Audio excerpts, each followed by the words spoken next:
Yeah, and I was kind of telling Pat I've stopped taking some of the Kane County DUI stuff just because it's been so busy. We're on YouTube. Whoa, YouTube! Hi, YouTube.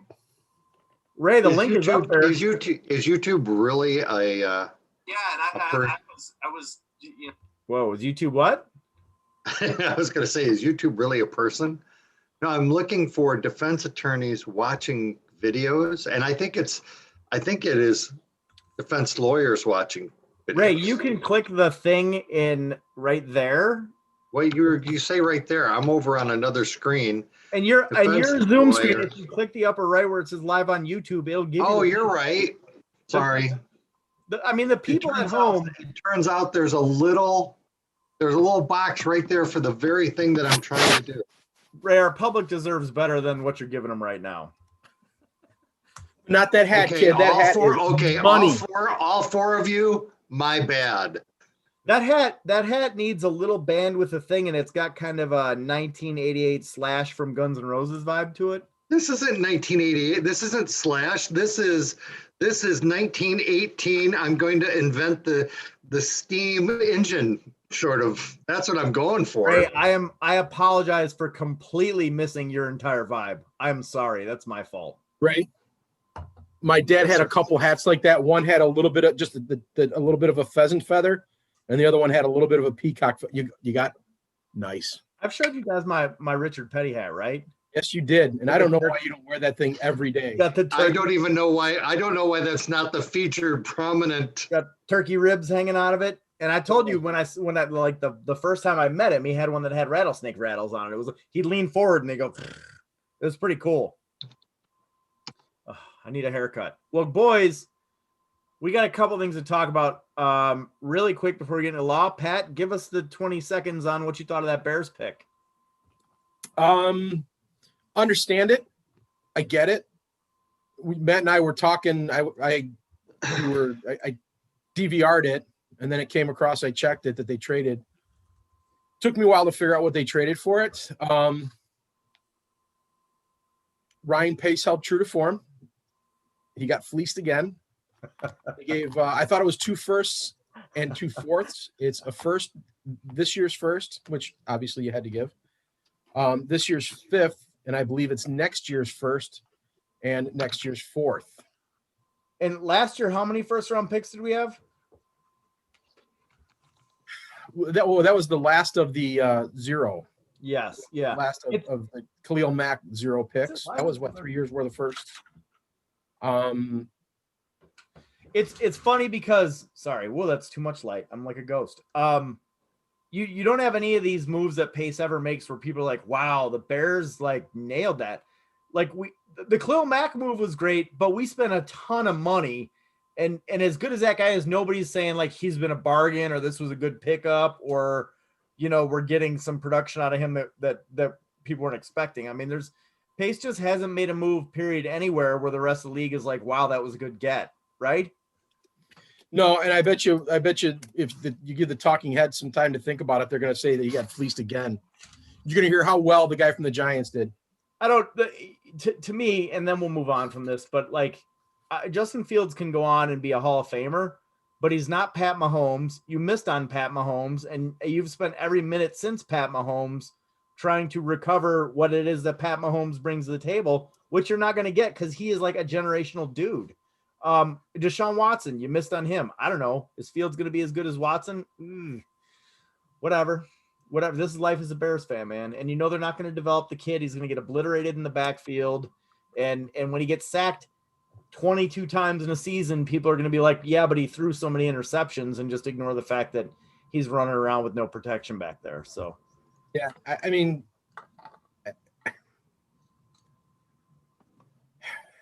Justin Fields is a good quarterback. Justin Fields is not the savior. There was no savior left. The savior went number 1. Long and short of it, I've got to raise my kid like a Montreal Alouettes or a Calgary Rough Riders fan at this point, right? I mean, there really wasn't anything, and you and I said it a couple days ago. There's nothing he's going to do that I'm going to like, because even if Fields is absolute cash money, Ryan Pace is still hitting about 180 or 200 on his quarterback selections. And he's got a lot of, name another GM who's made this many quarterback moves in this short of a time and is still employed and hasn't hit on one, right? He hasn't been born yet. Okay. Did you guys see the announcement where Aaron Rodgers doesn't want to come back? Yeah. And I thought it was crazy that Bears fans thought Aaron Rodgers there was any way he was going to end up in the division is insane to me. If you're the Packers, who cares how upset he is? He's not going to Chicago. He's not going to Detroit, and he's damn sure not going to Minnesota, right? Right. I mean, you got the league MVP there, and you're not going to trade him in the division. You're going to trade him to play against Mahomes is what you're going to do. Yeah, Poor you know guy. what? I didn't even think about that. This is my friend Matt tweeted out. We got rid of 4 picks for Justin Fields. We have Andy Dalton and Nick Foles. They have Right. $19 million on a team with zero cap. $410,000 in cap room, and they have not signed their latest draft pick to a rookie deal. And you ain't peddling Foles without eating 99.9% of that contract. Anybody. And the cost of Fields isn't 4 picks; it's 4 picks plus what you gave up to get Trubisky, who's been a bum. The real cost of this guy has been he's the most valuable quarterback in the history of the league at this point. This is you're talking Herschel Walker value, right? Yeah. So come football season, I just want to understand this. Come football season, you guys watch football, and you're from Chicago, Ray. So who do you watch? We can't all put on funny hats and act like cowboys, Ray. Let us have our minute. So who do you watch? Oh, I told you I'm watching the BC Lions or somebody. I can't pick an NFL team. I'm going CFL. Yeah, it's. Yeah. I'm going to get what is that? The old Hamilton team, were they the Thundercats or wherever they were? Don't you feel like they do it on purpose? The Bears? Isn't there somebody in the back room going like this? Okay, guys, I got an idea. Ray, nobody will believe it. Nobody will believe it. Let's do this. And you've zoomed out and played poker while we were doing it, but do you realize the guy who's currently running the Bears, the guy, not Ryan Pace, the guy from the family who's running it, has on his resume as his first job a prosecutor in DeKalb County Court. This is not a guy who grew up doing football things. This is a guy who was a line prosecutor in a misdemeanor courtroom in the 70s, who then got bored and said, I want to go work for my family. And now he's running the Bears. So, as long as the cash register keeps ringing, which it does, because let's be honest, guys, like me and Pat are stupid and we're going to keep watching them as long as that's why I said, you guys, the problem is that what you don't understand existentially is they're going to take you down the road and you're going to go. There isn't any forks in the road. It isn't like, I'm going to start watching the Lions. No. Ray, the addict knows heroin's bad for him, Ray. That's right. There we go. Nothing he can do about it. Ladies and gentlemen, this is the wisdom that you get from this Ray, channel. As an outsider, you're supposed to be offering us support and telling us we can do this, and we should just think about tomorrow. Just today. Get through today. That's all we got to do. Get through today. Don't think about tomorrow. We're not worried about tomorrow. We're worried about now.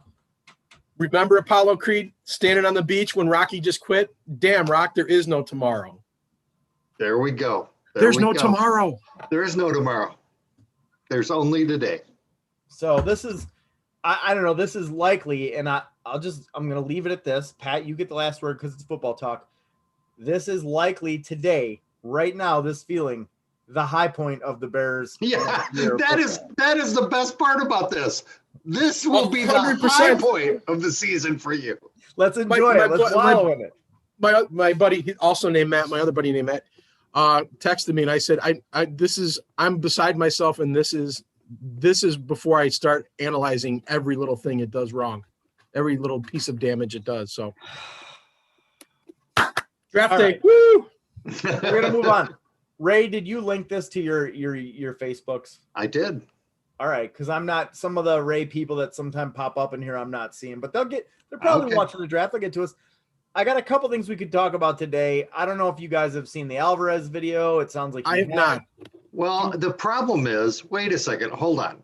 And obviously, I would be the first one to admit that I've been in a closet or in a dark place for a week. You did a jury trial this week. Pat did a jury trial last week. You guys are doing Yeah, something. but the problem is that I've been distracted. But you're trying to tell me that after we saw a police shooting 2 weeks or 3 weeks ago, and we reviewed it and we came to a conclusion, there was another police shooting, but now you're telling me, and I am incredulous, there's another Chicago Police Department shooting. Well, the video they It came says out. incredulous, but I don't believe I it. don't believe it. I just think, is this just a setup to have us, we have something to talk about? Maybe this happened over many years. Is this Right. an old one they're bringing out? It's crazy to think, but not only did that completely improbable set of facts happen, I heard a rumor that Kim and Kanye may have broken up as well. So who knows? Anything is possible. Just stop. That's impossible. Just saying. That's impossible. Right. In all seriousness, forget the sarcasm. Why do you think so many Chicago has this weird reputation about being a place where there's crazy strict gun laws and a crazy amount of armed violence. And the gun laws in Chicago aren't really strict at all. There's a $10 gun card you need and a 24-hour waiting period to get a gun. Chicago does have some odd things. I don't believe there's a gun store in Chicago, and there's a municipal ban on assault weapons. But for the most part, people don't know that you can conceal carry in Chicago, which I love to screw with people on Twitter who's like, well, if there were more people carrying in Chicago, there'd be less shootings. And it's kind of like, well, there's as many people probably carrying in Chicago as there are in Schaumburg or Joliet or anywhere else. But this side of it, do you think Chicago shoots more people or shoots its citizens at a higher rate than other cities, or does it just seem because we're local to Chicago we hear more about it, or what's up? Well, I think there's it's two or three things. The first thing is that Chicago is a very, very densely populated city. Okay, so when we make observations about it, it's like when we compare it to other states. Chicago is probably 10 times more dense as far as population per just square foot than areas out where we live. The other thing is that I think that in Chicago, I don't know, we kind of have a reputation for having cops that are a little pushy, a little rough, a little, hey, get back on the sidewalk sort of thing. I mean, we have the riots from '69 and the batons and all that sort of stuff. And then the last thing is that I don't know that we've had that series of events that we may be having right now, where you get sort of a retooling of the entire department. So maybe the combination of those three kind of things is what is causing this. But Let me share the screen. Isn't Chicago, Please. though, correct me if I'm wrong, and I probably am. I'm sorry, Pat, I hit the wrong one. Hang on. I think the Chicago police have been operating under a couple of federal court orders, consent decrees, because Chicago's history, which is horrendous, going back to the John Burge stuff, and I mean, it's like for the younger of the audience who don't know what the John Burge Pat, stuff should be good. What is that? All right, so back in, I think it was the 70s into the 80s, there were a lot of African-American men who were getting interrogated on the South Side, I forget which precinct, who were making claims that they were being physically tortured either by being beaten with phone books, being chained to heaters, or having electrodes and a battery connected to their testicles. There were a lot of complaints that came out, and then some of these guys, it turned out, had been examined later, and their story was corroborated through injury. And through an investigation done by the feds that lasted like 20 years, concluded, I think, late 80s, but the report came out like in 2000. They concluded that this guy, John Burge, who was a sergeant or lieutenant had basically been torturing people forever. And since then, it's been a mess trying to clear up who went to death row because of this guy. A lot of guys have been let out of prison based on some of what Burge has done. And I think Burge died he didn't even lose out on his pension. I think the thing that you're not mentioning to people is that he was historically significant in that he got more confessions than almost any other police officer ever. So he was very good at getting confessions. Yeah, So there was a lot of confessions to crime that made cases easier to resolve. So I think you're forgetting that, Matt. A lot of people forget that. A lot of people forget that part of it. Ray, I think he closed a lot of cases. He was closed. So skilled. Matt, that man was a closer. He was. I don't know what you're talking about, but that man was a closer. He was so good at getting confessions. He got people to confess to stuff that didn't even happen, apparently. As it turns out, and that might be the flaw in his particular approach. He wasn't 100%. And the thing is that I don't know that we have enough YouTube viewers, but I get in trouble for having that kind of sarcasm. First of all, just to be clear, that kind of behavior from that police officer is less than it is abhorrent. It is horrible. To say that somebody was tortured is inconceivable, and it should be eradicated. It is maddening. It is. I don't ever maddening advocate that even happened. Okay, that's how I really feel. So the way I react to it is I make fun of it. There you go, Pat. What were you gonna say? I can't. You guys know this. I can't advocate for life in prison for hardly anything at all. But somebody who did what John Burge did should get every minute of every wrongful confession and every conviction he secured. He should have been sentenced to that. And that would have been 47 bazillion years. But you're right. If I remember correctly, Matt, he did die. Yeah. Fully pensioned, and they let him retire. Yeah, at a vacation home in Arizona, I think is where he died. Yeah. All right. So getting back to the original. Yes. He lived next door to Sheriff Arpaio. There you go. And just gonna put that layer of cake on there. And his landscape crew, they were all wearing pink jail uniforms. Oh, wait, yeah, apparently they were. This map here is going back to the number of fatal police shootings per 100,000. This is between 2000 and 2018 was the most recent one I could find. We are 42nd in the nation as of 2018. St. Louis, Illinois, hello, number 1, and Orlando, Florida, number 2. Well, this is kind of interesting, and this goes to my my density argument.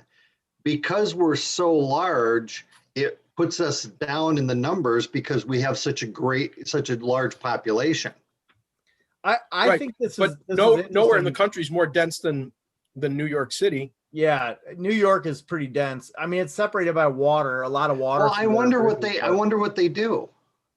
So this is interesting for a couple of reasons. One of which, all these people who are always going on about how Chicago's number one on per capita murder don't get that a lot of places like St. Louis, Missouri, and I'm not drawing gun control arguments from any of this, because I think the point in all of it is you can cherry pick your cities and make whatever argument you want. And the reality is that Chicago murders did go down after concealed carry. But the cities that are actually highest in the country on per capita murder are St. Louis, Baltimore, Memphis, places that are predominantly in the South. That graphic you just showed, Pat, answers the question. I had no idea. If Chicago is 42nd in per capita killings of police by citizens, then the question is it as big a news because A, for whatever reason, the country is fixated on gun crime in Chicago, B, because Chicago is keeping a closer eye because of the John Burge stuff, because Illinois has been ahead of a lot of countries or states as far as cameras, with the shot spotter and all the cameras in the city. A lot of this stuff is catching the news more, or something else. I tend to think after seeing that, maybe it's a little both, right? The world is fixated on Chicago gun crime, but on the other hand, Chicago is keeping an eye on itself because of because of the history. And the other thing I'll throw in there is what I think is really fueling this is Jason Van Dyke, who killed Laquan McDonald. If you guys remember, they sat on that video for a year and it didn't come out until a FOIA request forced it to come out. And I think Chicago as a city now is trying to be a little more proactive after that absolute disaster. But I could be wrong. It's, hey, Jeremiah Osborne's here. Hey, Jeremiah.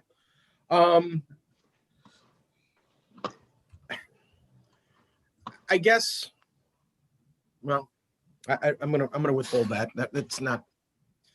I guess in another thing is, is it a question of Will Smith? What he said.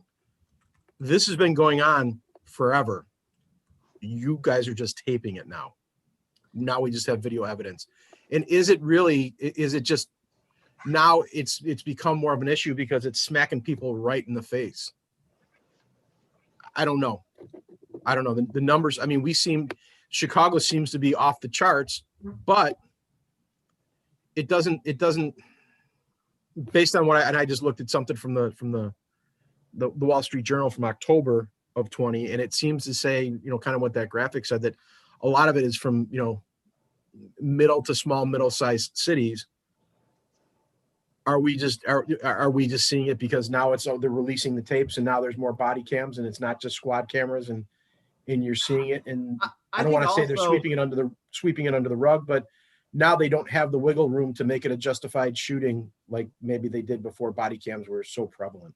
Yeah, and when you look at the Adam Toledo thing, where the mayor and the mayor's office and Chicago police came out and said that this kid was unarmed when he was shot, after going into court saying he's unarmed when he was shot, and then you release the video 2 weeks later and they said he was armed, excuse me, and then represented that in court. You've got somebody who on the low end kind of made a misstatement, on the high end just flat out lied. And I think that is what fueled a lot of the outcry with regard to that, because it just makes you look shady again. And after the Laquan McDonald thing, they really don't deserve the benefit of the doubt. Excuse me. Yeah, it's now the Anthony Alvarez video. I 2 or 3 times today I tried to watch it and I got on the phone or I had to go to court or I never got a chance to see it. Okay. We can change that shortly. But Matt, as far as the video settings, can you hit, instead of speaker view, can you hit gallery view for the broadcast? I have fans that want to see my face. I didn't know that I controlled that. I thought it was a personal thing. So we got the gallery view. So there's a couple things I'm going to look for, and I'll let you guys know what, or tell me what you want to see. I've seen this. There is the unedited, straight up body cam, and I'm not going to ruin the ending of this, but you're going to find that this starts and ends almost exactly like the other one, cop running down an alley with a body cam. We can watch the raw body cam footage. We can also watch the edited, more cinematic story thing that I was going to say, do we have a Spielbergian I know production like we did last time? Yeah, hang on. So let me see. You know how you can tell that it's going to be a bad story? There is a edited movie version of the events. That's how you can tell that somebody needs to explain something. This edited one was not as that last one was amazing. They tell you where you're at. They show you. They have snapshots that pull back and show you camera angles and the IT guys got some OT on that for. Oh my gosh. Well, that's probably why. When are they going to add a video editor to the Chicago Police Department? When? I like that, Ray. I'm surprised they have not thought of that yet. I don't even know how that's not a position. I don't think it's when are they going to. He's going to when edit did they footage together. When did they add it? I'm gonna let you watch their cinematic one. It's a lot less edited, but it's a little bit more of a story. And Ray, I'm still giggling at the idea that you think that they have a PR department and people putting out press releases, but they got some beat cop fresh out of the academy cutting these videos. All right. Were any of you guys in the AV club in high school? All right. You're on video detail. You know, in McHenry County, this would be Thomas, right? It'd be another thing they'd have Anthony Thomas. Isn't that his name? Anthony Thomas? Deputy Thomas. His first name. Have you ever had him in like a major felony case, Pat? Because his resume is actually like, it's pretty impressive. If there's a school, he's gone. Yeah, if there's a school, he's gone. He's got an architecture degree. I kind of like that guy. I mean, he takes his job serious. That's certified reconstructionist too. Yeah, and you know, last time we had him on a murder case, they had him go learn about how to triangulate off cell phone towers, and he testifies as an expert in that, which is not something you see a regular deputy do. So, all right, everybody, you see the video here? I can. All right, so I'll let it roll, and if you are not wanting to see somebody be shot by the police, now would be time to avert your eyes. Here we go.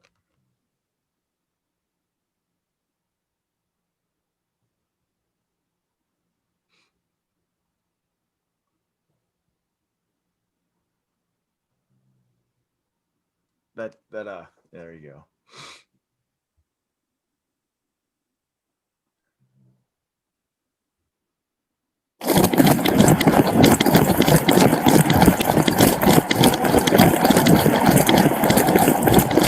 Hey, drop the gun! Drop the gun!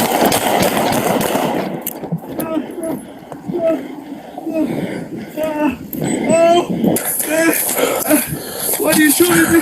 You got a gun! Hey, drop the gun! Drop the gun!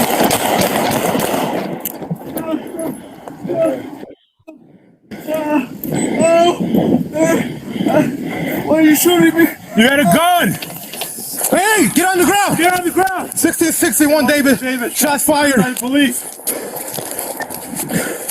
Unit coming in with an emergency.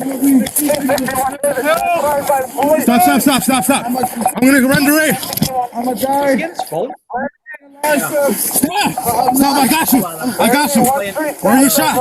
Where are you shot? Stop. Where are you shot? That's fired by police.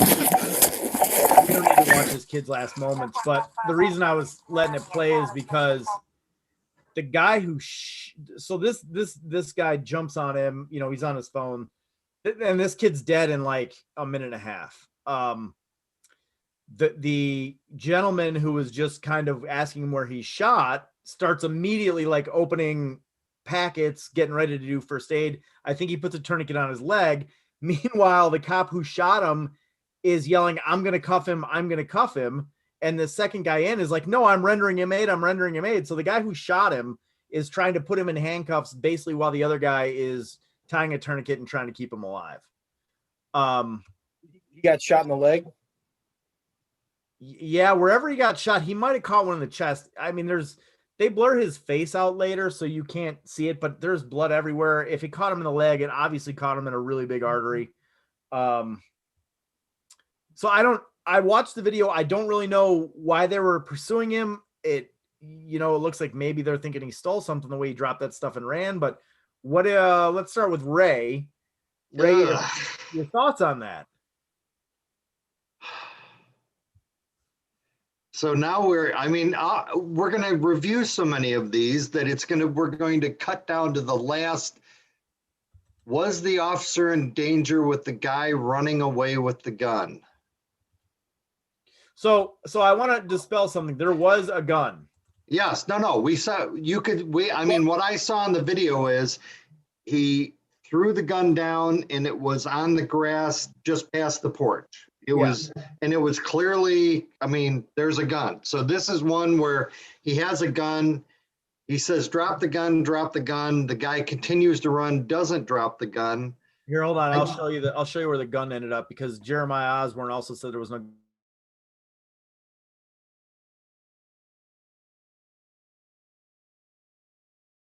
Looking at the gun right there. There it is right there. This is the guy who shoots him. This guy comes in between the gun and then after the shooting. And I'll be honest, I'm saying it because I think this guy's a bit of a jerk.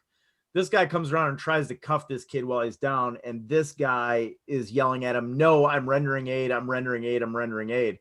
And this guy ends up doing chest compressions and all kinds of stuff on that kid to try to keep him, he's yelling at him, "Don't leave me, stay with me," and then does chest compressions. It's really difficult to watch if you are, cared about human life. But I just want to dispel that. There was a gun, and if you slow it down enough, you can kind of see him have it. But I think he shot in the back. I don't think he ever turns to the cop there. Right. So as a person, I'm not in love with shooting a guy who's running away.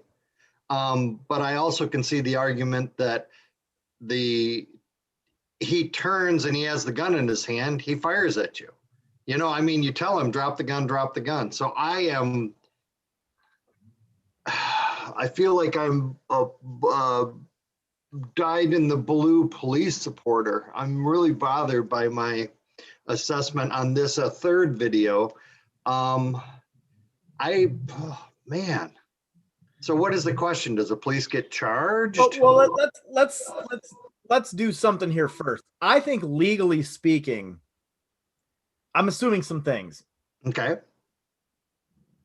It's reasonable for this officer to think, and I don't know what information you have when you pull up, that you've got a fleeing felon situation here. If for no other reason than he's a guy with a gun running in the middle of the night.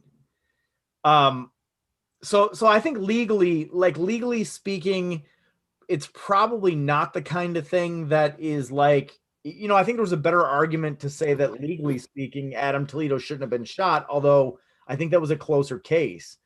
The question I guess I have is this how we want policing in America to look right now? Or maybe I'm wrong. I mean, Pat, you're shaking your head. Do you think this is a completely unjustified shooting? I think completely is a little bit more of a blanket statement than I would be willing to make. Yeah. And I like Ray said, I can see this guy he doesn't even necessarily have to stop, plant, and pivot. He can just start firing over his head, or I get that. I think Adam Toledo was so, a razor's edge decision to be made. I think that was probably more justified. I guess what I keep going back to is, what are they chasing this guy for? Right. See, this is the problem with every single one of these things. We have a guy who we're like, in all of these police interactions, all the way back to Floyd, and not so much Laquan McDonald, but you have the situation where in your mind, you could say, what if the police officer just said, screw him, we'll catch him next time, or whatever. He's not really presenting a danger to the public, and he's probably going to run home and go, I just ran away from the cops, and we're done. Guy's still alive. Nobody's had to shoot anybody. With Toledo, at the time it happened, they don't have the hindsight of video thinking, okay, maybe at the time of the shooting, obviously they don't have the benefit of hindsight. There's shots fired. There's certainly you have probable cause to think that the guy in the area with the gun in his hand was the one who fired the shots. That they've already shown a willingness to shoot that weapon. You don't know what they shot at the time. They were shooting it. I guess I just keep going back to, is this a retail theft? Did this guy, clip a pack of smokes from a gas station? I'm unclear. Did Toledo shoot the gun? No, no, I don't think he did. But at the time, what I'm saying is, at the time, the cop had the information that he had is there was a gun fired in this area. They show up. There's a kid with a gun in his hand. That was verified. The shot spotter had 8 shots, and then they got on video, and they think it was the kid who was with Toledo. A car goes by. He hops out into the road and just shoots down the road. And that kind of brings me to a couple things I want to show you guys here. Now, I've had the benefit of kind of stopping. But my first take on this was, my second take on this was, because I'm going to show you my first take, was, holy hell, that looks like a nice little neighborhood. We think that this is going on somewhere where people just don't care about the neighborhood. The people who live in these houses care about their neighborhood. Their lawns are immaculate. There's not garbage. Like, this is a well-kept neighborhood. I don't know, what the socioeconomic status is, but this cop just shot somebody across 3 freaking houses with glass everywhere. And my thought was, I don't know if this kid lived there, but I don't know that I like police shooting somebody in the back against a house that he may not live at, that could be, occupied by little kids or something. So I thought it was a risky shot, but my first thought, and I saw this and I had to go back, but I agree with Pat or Ray, whichever one you said, you don't know if this guy's going to turn around. You don't know if he's going to turn around, but look where the cop's got his gun out. He draws this gun while he's running, way before this guy stops or makes any kind of move to turn around. It's not like Mr. Alvarez. If you watch the video, and we can watch again, it's not like he's in the corner and then the cop draws his gun. If you watch, he pulls this out well before that guy gets to the stairwell. You see that? So he pulls it out and he holds it up. Let me see if I can. It's several steps away from the stairwell. It's not like, there it was. He had it out there. So to me, that was a little bit problematic, as far as, you never want the cops to kind of just get tired of chasing somebody and think that's a reason to shoot. But on the other hand, I don't know, where was the guy going to go? Was he going to go under the stairs? Was he going to turn around? I mean, look, if he gets all the way into that corner and he's backed up against the window of the house, I agree that it's a problem if you're the cop. But is the remedy to shoot at a guy when the backdrop is somebody's bedroom? Well, and as I said, I really don't want to. I feel so bad for this young man who got killed. But the thing is that we get, you talk about being placed in a corner physically. We start to become we put the police in a corner where they have to act. Drop the gun, drop the gun, drop the gun. If he hadn't said drop the gun, drop the gun, drop the gun, drawn and shot somebody in the back and hadn't said a gun, that's bad. That's not acceptable. But in this situation, we see and we hear the police officer giving him instructions. He's continuing to move. He has the gun, and then shooting. And then the problem is, and this is, I don't know, as I said, I noticed this, I might be hearing things, I might be seeing things, but the thing is that when he gets shot, he's like, why did you shoot me? Right. And the cop was like, because you had a gun. I mean, are we not, what do we call this age kid? It's not a millennial, it's the Z He was generation. 22. Is this Generation Z? I don't know. But these 20-year-olds, we need to have a talk with them as a group. If the police officer has a gun and you have a gun, get rid of the gun. And get off. I mean, right? I don't know. I don't know. I mean, I look at a lot of spots. You don't think that there's a perspective problem here when the guy says, why did you shoot me? And all three of us go, I think, because you had a gun? I'm not going to put a lot of stock in what's coming out of the mouth of somebody who's high on adrenaline and bleeding out on a front lawn. Like, I'm not going to do that. I mean, the kid's on the phone trying to text. He doesn't know what's going on. Obviously, he doesn't know he's gravely injured. But the reality is, I mean, I'll throw this up too. You guys kind of nailed it on the head, and now I've looked into it, and the reason we don't know why they chased him is because they don't want to tell us, which, going back to what I said before, given the Chicago police history, what can we assume here other than there was no reason to chase this kid? Well, the problem is that this is one of the several problems that I have about the justice system is a lot of times the justice system and the police departments need to get out of their own way. Okay. It's the future. We're going to expect a video. Here's the video. There was a call for a young man doing whatever. We responded. There you go. Do what you will. Make the decisions that you'll make. But the problem is that if you have transparency, then you're not in the middle. If we take a position, and it's exactly like the earlier case in Chicago where the state's attorney came out and said he absolutely had a gun in his hand. And then it turned out that he didn't have a gun in his hand. If the state's attorney gets out of the way and says, officer was pursuing a person that he thought had a gun and gets out of the way, lets the chips fall where they may, then nobody looks at the Chicago police or the state's attorney's office and goes, what? What did you do? Did you misrepresent? They're out of it. I mean, we expect the police to be the police. It's okay. So, as I said, I just think that when they don't make a statement, or when they don't make a statement, when they say, well, we're not sure if we want you to see the video, or we don't want to tell you information about the case, this never works out for them. That's not the way to proceed with these cases. They probably need to air them out as quick as possible, and then those cases there'll be less repercussions because you talked, and more repercussions for the actions that happened on the video. The justification for this is more problem. I think it's there. I think anytime you're chasing a guy with a gun and he won't relinquish control of the gun, I think it's going back to the jury instruction that we talked about last time. I think from a legal standpoint, I think it's justified. It's just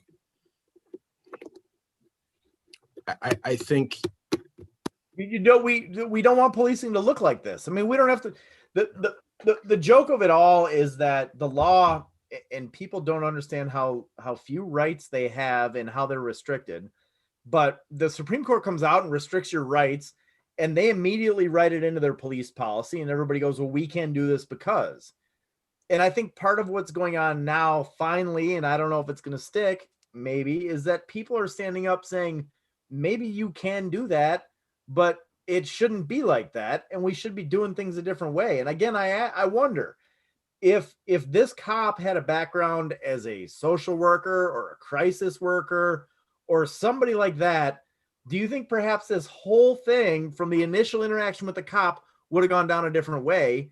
And on the other hand, like, if the police in general didn't have a spotty history on, let's call them phantom Fourth Amendment violations that led to major offenses or major issues with people, I'm not sure people in the community are as willing to run. I mean, I know there's an idea that anybody, if you're a felon or you've committed a crime, you have no incentive not to run. But the reality is that most people don't. And the number of people who not only don't run, but stand there and confess to cops on the street that we have to untangle later, and we can't because they're not in custody and not subject to Miranda, it's an overwhelming amount of these cases. So, minor changes in policing, and we're not asking the question, did this cop have a right to shoot that guy in that scenario? We're asking the question, aren't we glad this cop made decisions that led to it not even getting that far, right? Yeah, that's probably a good way to look at it, Matt, is not is it right or wrong, but God, can we do something to where it doesn't get there? Yeah, I mean, he drilled that kid in the back. Is there any way that we can have people, and as I said, this is going to show how woefully inept I am. Is there any way that we can have people believe in the system more so that when the police say stop, they go, okay, I'll stop and I'll explain what happened. Instead of, oh my gosh, the police, I'd better keep on running.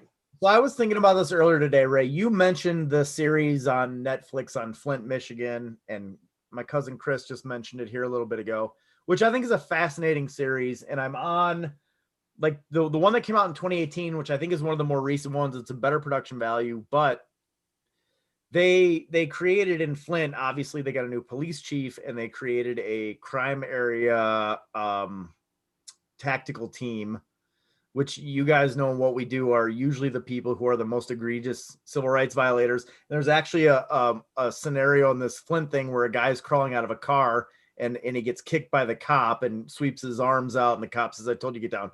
Whatever. I guess I was the only one that cared. But the interesting thing I was thinking about that is the chief there says that this tactical team and the Flint Police Department is operating at like a quarter of the number of officers they should have.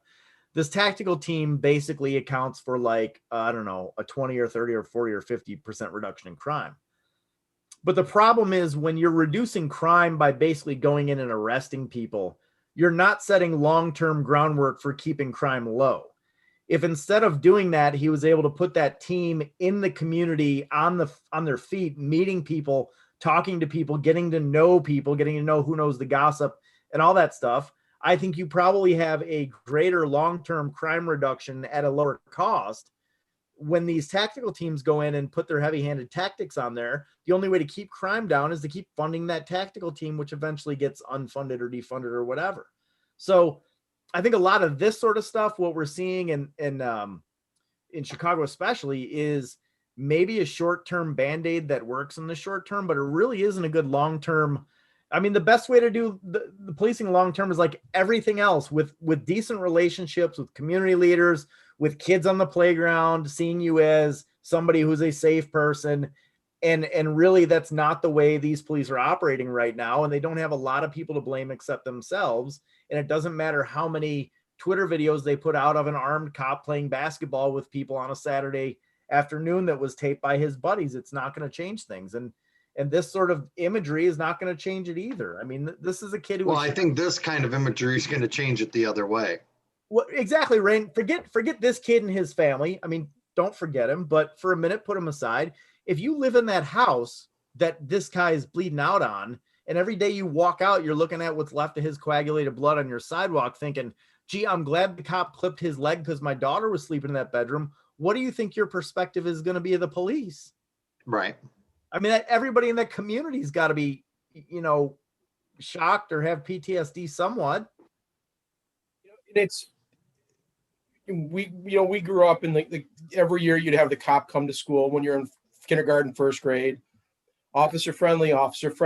Part of it's what we do for a living. But I remember when my kids the two older ones were in preschool and in kindergarten, their school had a fingerprint drive. Let's go to Algonquin Police Department and fingerprint your kids. Only one set of kids did not get fingerprinted from that entire class. And, and it was, well, what if, and, they were, Did your kids go to school with Hoffman's kids? and they were, I don't want to say bullying, but they were really pressuring the hell out of me to get my kids fingerprinted. And finally, one of the teachers like, well, what if that's the only way they can identify the body? I said, if that's the only way they can identify the body, fingerprints aren't going to do them any goddamn good. Yeah, I'm here for that. I mean, I'll take care of that. Right. And, I'm to blame for it. I've told my kids from the time they could walk, if a police officer, if you're in trouble or in danger and a police officer's there and he can help you, that's fine. If a police officer comes up to you and wants to talk to you, what are you going to say? And from the time they were, 5 and 6 years old, call my dad. Call my dad. Call my dad. And part of it's what we do. I get it. That's what my thought process is. Imagine if you, like you said, you're in the neighborhood where, Adam Toledo got killed. Imagine if you're in the neighborhood here. That's my thought process in the northwest suburbs. Right. With my kids. What are people in the city teaching the kids? And that's I don't know. I honestly don't know how you can go back to officer friendlies here to help. And I think they're as responsible for it as anybody else because of the things that we see on a semi-regular basis, some of the behavior. Let's be honest, for people who, my office was in the loop for a while. I don't know how much work you guys have done at those ridiculous Chicago branch courts, but the Chicago police see arresting people as a problem-solving mechanism for anything, literally anything. Right.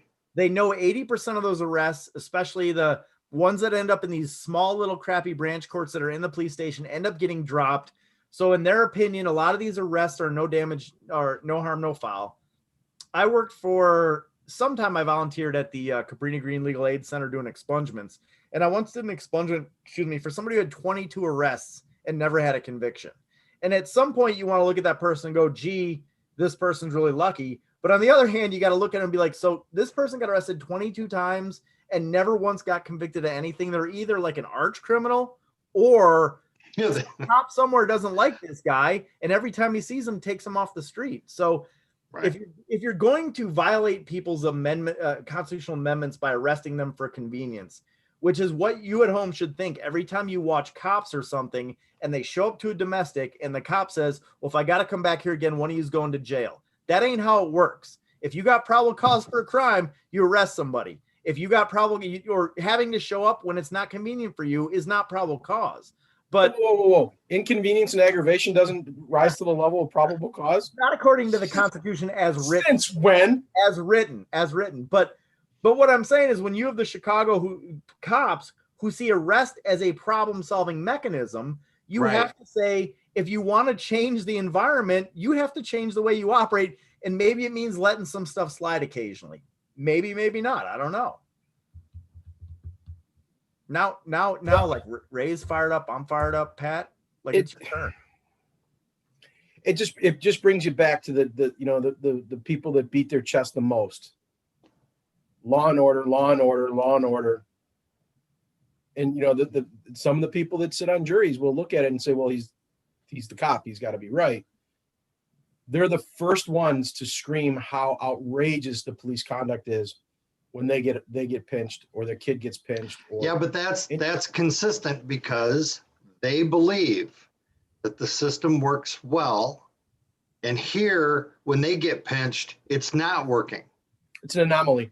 Yeah. Right. Well, the problem is I had a juror and we had this interaction. We're going to put a police officer on the stand. Do you give that police officer any more credibility than you would a normal person?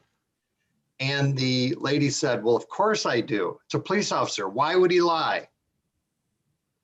And I'm like, well, okay, that wasn't the question. The question was, because he's a police officer, does he start with an extra start?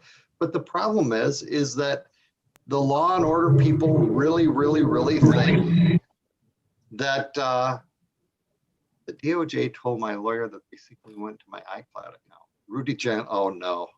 See, I mean, No. Like it feeds right into what you guys are saying, right? I mean, all of a sudden Rudy can't believe he's being spied on. Yeah. Well, as I said, my point is that I think that the Karens out there make the same error twice. You said that you seem to be offended that they go one way when it's them and another way when it's not them. And I think they go the exact same way both ways because they believe that a system that doesn't work works.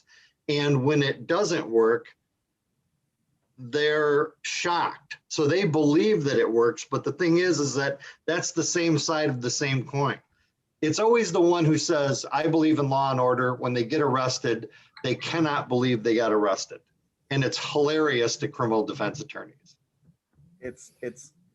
Aren't the worst clients the upper middle class suburban white males with the involved parents who are like, they're really going to do this? This is going to ruin his life. And you're like, who have you voted for the last 30 years? Like when you hear these stories, who do you think this is happening to? It could happen. Yeah, I always tell them, listen, if you explain to them what you just said, I'm sure that they'll take care, they'll resolve this in your favor. And then they're like, oh, I get your point. Okay. Anyway. Rudy Giuliani married his cousin? Yeah, I've heard that rumor. It's like his 7th or 2nd or whatever wife, right? How did that career go down the funnel that it went down? And where have we arrived at? Rudy's did a walk-off home run like he did. Take your shot at president. It didn't work. Right. Go quietly into some Wall Street firm, get a corner office, make a bunch of money. Why would you? I don't even understand the decisions that man made. I don't understand them. I'm not going to try to crawl into his head and figure it out. That's all I know. It's a scary place, I bet. I bet it's a terrifying place. Just a lot of buzzing in there. driving him nuts. You have to promise me something, Matt. Yeah. Oh, When we do this next week, I was going to say the real question, Ray, isn't whether or not these police shootings are justified. It's how many more videos are they going to give us to watch? Because as I said, I really don't want to watch another. If the Chicago police, if you're listening, if I could not watch another video of you shooting somebody who's running away or who's surrendered, that would be so cool. Ray, how about our next predictions? We predict the next Chicago shooting video. Wouldn't be very difficult. Well, I'll tell you, I just, you and I and you two thugs, I don't agree with you, because I think that with every one of these videos come out, a little bit of change happens. Because everybody talks about that scenario in their head, that perfect scenario.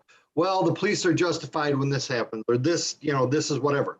When these things happen, people watch them. When they watch them, they change their opinions about how it should be. And they become closer to what you say. Maybe the police shouldn't act like this. Maybe they should modify their behavior a little bit to save lives. And I think it can have an effect. Ray, do you have unicorns grazing in your front yard right now? See, that's what I get. Everybody out there in YouTube land, this is what I get. I'm like hope. I look to the future. I'm looking for hope. I'm looking for peace. I'm looking for a better society. And then I probably do have unicorns. Ray starts his ending remarks with, "Can we see a video that doesn't look like all the other videos?" and ends it with, "But things are changing after each one of these, Matt." Like, no, Ray, they're not. That's why the videos. I think that they are, because I think it has an impact. Okay. Ray, I'm with Pat. Let me know when the unicorns are grazing. As I said, when we come back next week, it will be 2 against 1, like it always is on this channel. And Sasquatch will be done feeding the unicorns. There we go. Because I'll tell you what, you got to feed those unicorns. They won't show if you don't. Do you have unicorns? No, you don't have Sasquatch. Feed them. Ray, you're the best. All right, boys. It's been fun. Well, good night, everyone. You guys, maybe next week when there's maybe another shooty video. Take care. All right, boys.